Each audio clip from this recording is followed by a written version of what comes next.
This is an important story, and one that we covered pretty extensively at the time. So I think it's important for people to get an update, which really is contra to the mainstream narrative. And let's put this up there on the screen. From the Washington Post, career prosecutors at the Department of Justice have recommended to leadership no charges for Matt Gaetz in the sex trafficking probe. So you'll all remember, in November 2021, the story broke from the New York Times, based on sources within the DOJ, that Gaetz was under investigation for sex trafficking, specifically of a 17-year-old girl. Now, the way that the theory was is that Gaetz had sex with a 17-year-old girl who was part of a group of other girls who Gaetz and his scummy friend, like Joel Greenberg, who also happened to be some sort of like tax official, I think in Seminole County in Florida, had taken these women on a vacation to the Bahamas. Now, the reason that that would be sex trafficking is that if you transport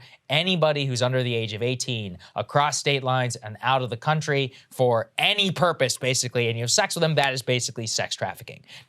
Now, according to what we know from the facts available at this point, the girl was actually 18 years old when that happened, that trip to the Bahamas. That's what set off alarm rings. So they were like, oh, well, what if this girl was 17 and had traveled across state lines prior to that? That was part of the investigation. Well, what the investigators now say is that they've been A, unable to determine if any of that actually happened, but B, that two of the main witnesses who they were relying on in the case are said to be unreliable, specifically this Mr. Greenberg. Greenberg apparently had been flipped by the feds to provide information on Matt Gaetz, but his credibility is the main charge on which this would rest if they were to go forward with the prosecution against him. Additionally, you'll also remember this. The way this all came to light was not only the leak about Gaetz. So freaking weird. Exactly. It's about blackmail. So let's go ahead and put this next one up there on the screen. And Gaetz, to be fair, was ridiculed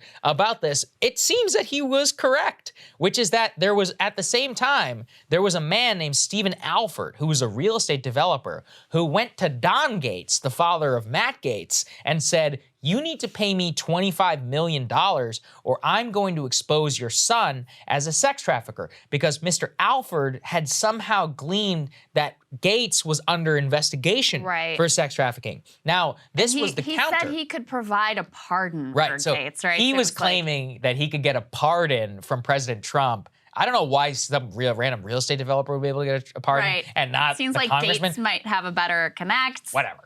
All right. Anyway. He came to him and said, pay me $25 million or I'm going to expose you and I can get a And then somehow this missing FBI agent in that Iran also, was... that also.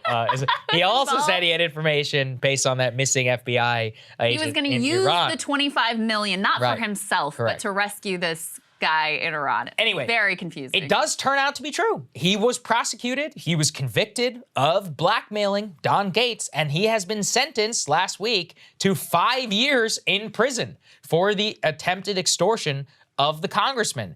And so, you know, I'm not a big fan of Matt Gaetz over here, but it does look, Krystal, like he was completely railroaded by the FBI and the DOJ, who leaked selectively salacious details of the case against him, basically tried him in the court of public opinion. And, you know, at the end of the day, like, he's not getting prosecuted because the people who were alleging all of these, like, heinous things against him clearly also have an axe to grind and were themselves untrustworthy. Now, could the congressman have avoided all of this by not frequently going to parties with not hanging out hookers with and 18-year-old girls when apparently. He's like in his mid-30s and he's a member of Congress? Yeah, he definitely could have. You know, it's a scumbag behavior, but that's not illegal.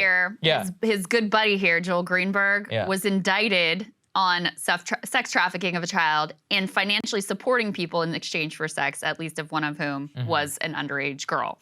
And he's the one who flipped. And the reason that they say he's not credible is because he basically like admits to being a liar. So, and then the other person they said that this would rely on is the girl, I guess now woman herself.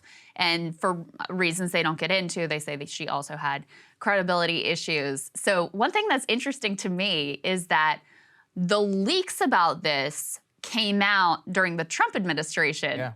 And now it's the Biden administration that actually is like, we're not going to charge. Yeah, I think it's because it became a cause celeb amongst all these congressmen. So Nancy Pelosi had alluded to it.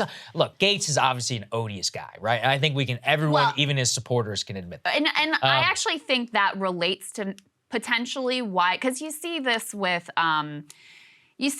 people who are real assholes, which Gaetz, he is, and we have personal experience in that regard. People, I would not be surprised if it was actually people who are sort of in his circle. Yeah. Who are his colleagues hate him too. Yeah, they hate him. I mean, he's a very unlikable person. So you often see anytime there's a chance to like stick the knife in somebody like that, that's when you get these kind of like leaks and like, you know, people trying to basically take you down. So it wouldn't surprise me if that, I'm not justifying that. I'm just saying, like, when I look at the fact that the leaks actually came out of the Trump administration DOJ, it wouldn't surprise me if it was actually people who know him and hate him who are in those general circles. Certainly true. Yeah. So, I mean, and I think we should underscore that, though, which is, put this up there, which is that, you know, the reporting on this came from the Times. It was leaks from the highest levels of the DOJ, all to reporters who had Russiagate leaks and more. And, you know, this is the issue with selective leaks out of the Department of Justice against their political no matter what it comes from and for who. And people do deserve due process. Being, you know, odious and annoying and every other adjective I can think of on top of participating in lecherous behavior unbecoming of a public official. At the end of the day, that is not illegal. And it was made to be, he was made out to be a literal sex trafficker, such that his own colleagues like Eric Swalwell, Nancy Pelosi, and others were frequently attacking him as such. Now, you could call him a scumbag. I think that's probably fair. And then, you know, what all the, in terms of the details that have come out and this, but it is important and it is wrong, you know, the way that I think that he was treated on this, as much as it pains me to say it. But that's, look, people need to be treated equally in our system. Do you think that the media, given the leaks, because to me that's actually the bigger issue than, I mean, if you're a journalist and you're handed this story. I don't think it's the journalist's fault. I think it's the leakers. I blame the DOJ. I do not blame the I mean, what they reported ultimately about him being a subject of, like, investigated that's true. Was accurate. Right. And if you're given that story, I don't think you can, like, sit on it. So yeah, to me it's the leakers that is really the problem here. Yeah, I completely agree. And I do think it was wrong what they did to him. Cable news is ripping us apart, dividing the country, making it impossible to function as a society, and making it impossible to know just what is true and what is false. But the good news is they are failing and they know it. That is why we're building something new, a new mainstream, a healthier one, something more trustworthy, something that we are going to need in one of the most pivotal times in American history. We are building up here for the midterms, for the upcoming presidential election, but we need your help. So if you can help us out by becoming a premium member today at breakingpoints.com, we're trying to change America for the better and the entire world. So what are you waiting for, guys? Go to breakingpoints.com and sign up and help us build a new mainstream.